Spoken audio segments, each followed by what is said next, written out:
Hey guys, welcome to my channel Operations Point. Today in this video we will be discussing about how to create a project management plan and 9 simple steps to that, right? So let's see what is in there. First of all, let's have a brief introduction about what is project management. In project management, proceeding without a project plan leaves you in danger of overrunning available resources and failing to achieve the client's goals. Uh, if you are running a project and if you have not made a proper plan, so in that probably scenario, what will happen if you don't have done proper planning? So your available resources will get finished, right? And you will not be able to achieve the objectives also. So for that we need to make a plan in which we ensure that all the stakeholders, they have the same vision. They are we are keeping the goals in a measurable form, that we can actually measure how much has been achieved and how much is left. We establish a solid communication among our team members and the stakeholders, and we offer a kind of a transparency in the projects. And without project plan, if you are trying to execute your project, then probably you will end up in a project failure. So what is a project plan?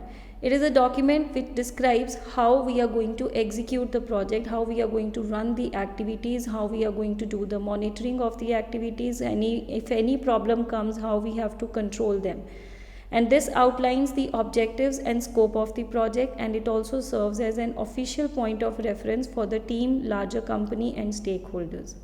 This project plan is created in the planning phase itself, and it has consists of several documents, and this is formally approved in the beginning of the project. Before the execution starts, we need to get the approval, and then we need to update any kind of new things which we are trying to accumulate in project plan. Now the components are of the project management plan are activities, tasks and resources, right? Now under this we are trying to manage the scope of the project, what things we are going to do in the project. If we define the scope of the project properly, then it can be very easier to communicate those things to our team members. Then we need to make a decision about the time period also, that in how much time we would be able to complete the project. Cost is the another most important thing. Communication, how we are going to communicate the things, information, how is it is to be communicated among team members, stakeholders, clients.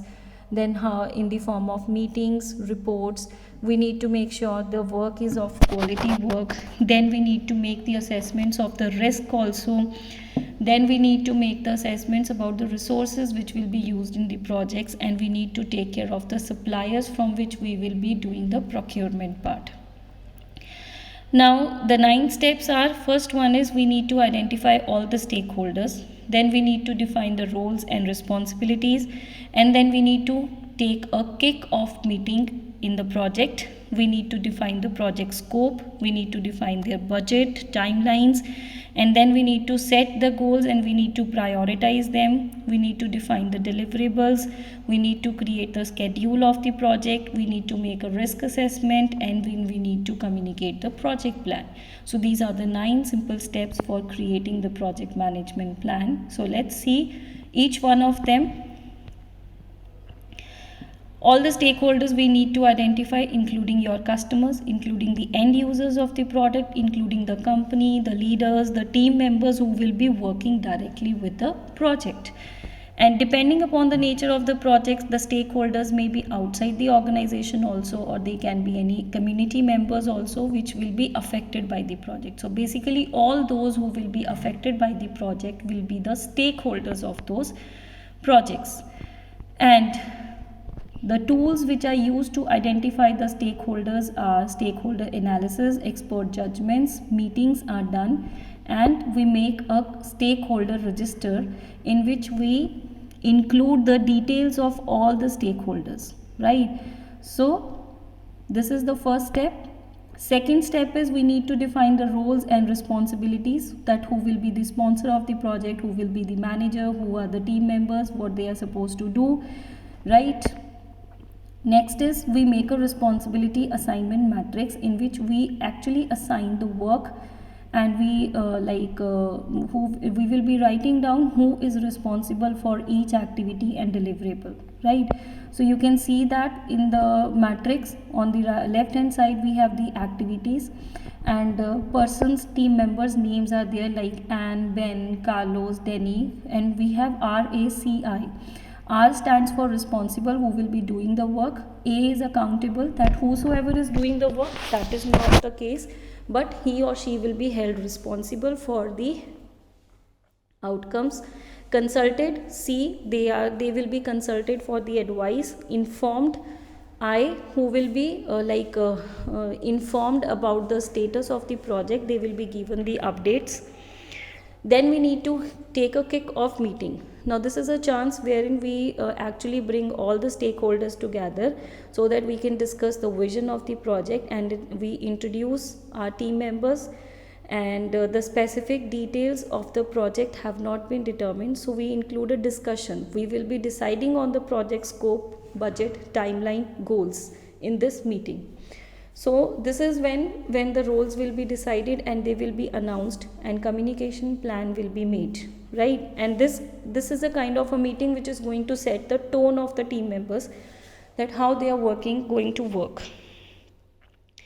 So this is a kind of a kick-off meeting in which we include the meeting details, we introduce the project team members, we set the milestones.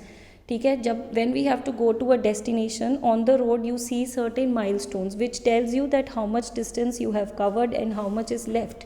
So project milestones also tell us how much project has been done and how much is left. We need to set the goals, we need to set the schedule, the budget, the risk assessment, and we need to set the action items. Then we define the scope, budget, and timeline. Scope is what we are going to do. See, everything has a very broader scope. When you are going to start something, you need to narrow down the things, that these are the things which we will be doing in the project. Then we need to take into account the timelines also, the budget also, that they should not exceed those deadlines. Then we need to define the goals, and we prioritize that which one is most important, which one is the most important to be achieved first, and so on. Then we need to define the deliverables. Deliverables means what products, what results we are going to produce as the completion of the project. So if the customer's objective is for end users to manage their own content, for example, the deliverables might be a piece of software which helps to manage the content as well as training material for employees and end users on how to use that newly created software, right? Then we create a project schedule. Timelines, we will decide this activity is going to take this much time, this much resources, and they communicate the critical information to the team members, and we divide the project into various tasks and activities. We define which tasks are independent and which are dependent, and we decide the sequence of the activities, and then we try to estimate how much resources are required and how much time of each activity will be required. Then we do a risk assessment, that how much risk is there, and if risk is there, what are the alternatives to get off that risk, right? Now the areas of risk may be the scope, the resources, any delays in the project, or any failure in the technology or communication. We need to communicate the project plan, the last step. So we need to communicate clearly to the project team members, the stakeholders. Fine. We need to have solid communication channels. We need to have solid mediums through which we are communicating the information, we are making the reports, and we are circulating them, we are holding the meetings and all that, right? So these are the 9 simple steps in which the project manager can create a plan for the project he or she is going to undertake, right? So if you like my video, do subscribe to my channel Operations Point and press the bell icon for more videos. And if you want any video on a specific topic, you can mention it in this comment section. I would be happy to take that. All right, thank you, have a nice day.